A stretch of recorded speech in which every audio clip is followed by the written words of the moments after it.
Assalamualaikum warahmatullahi wabarakatuh. Baik Bapak Ibu saudara yang dirahmati Allah, termasuk juga kalau kita membahas zikir itu adalah materi yang menyebabkan seseorang bisa sembuh dari COVID. Apa? Ditulis kaidahnya. Membahas zikir itu adalah materi yang menyebabkan seseorang sembuh ketika terpapar COVID. Artinya bukan berarti setiap orang yang mati karena COVID tidak zikir, tidak, ya. Tetapi kalau peluang orang ingin sembuh, maka kaidahnya dia harus berzikir, gitu. Termasuk juga seseorang tidak terpapar badai sitokin itu karena zikir, zikir. Jadi sembuhnya seseorang kena COVID karena zikir, dan dia tercegah dari badai sitokin juga karena kekuatan zikir. Kok bisa begitu? Ini kan perlu dikembangkan Bapak Ibu. Ini kan jangan sampai kata per kata yang saya jelaskan, kaidah-kaidah ini jadi kan nggak bisa menjelaskan atau saya tidak menjelaskan. Ya, artinya bagi saya biasa memahami seperti itu, faktanya akan begitu, keyakinan saya sudah seperti itu, tetapi jenengan tidak paham, ya, atau ya jenengan tidak mampu menjelaskan kepada yang lain. Bisa menulisnya kaidahnya tapi tidak bisa menjelaskan. Kalau ditanya bagaimana bisa orang dengan zikir itu bisa sembuh,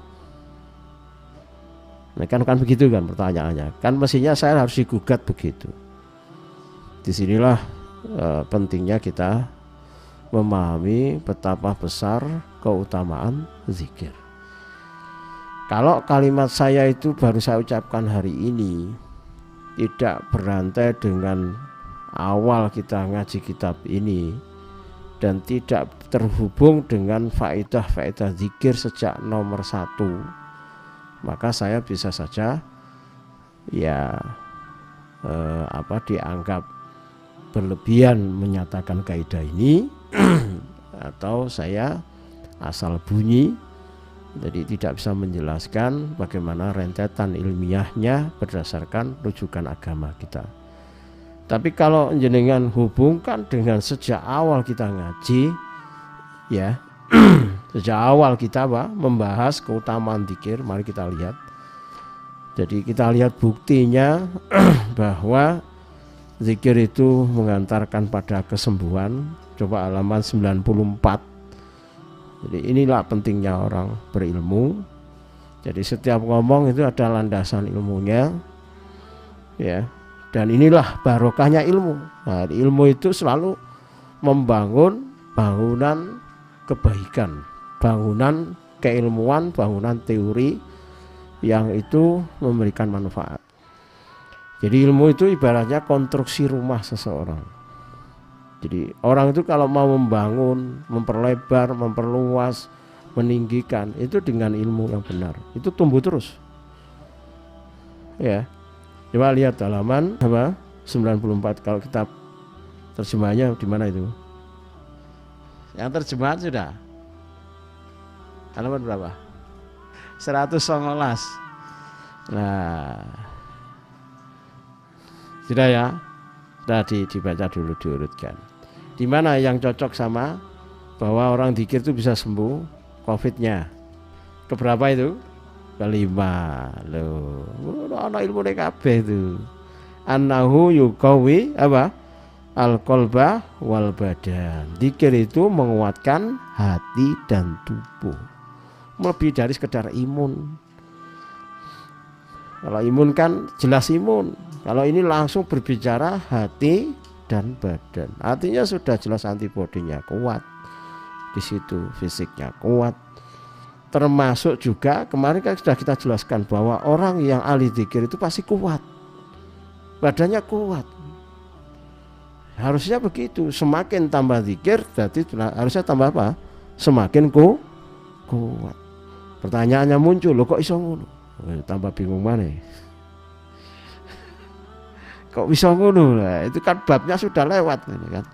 Masa kudu bongkar mana bab-bab yang dulu. Kalau saya jenengan diskusi sama saya kejar loh, kok iso ngono? Bagaimana bisa zikir itu menguatkan hati? Kira-kira bocoran jawabannya singkat aja apa? Kalau jenengan nggak bisa jawab berarti jenengan nggak bisa mengolah ilmu ini gitu loh. Apa kira-kira? Makanya kena COVID.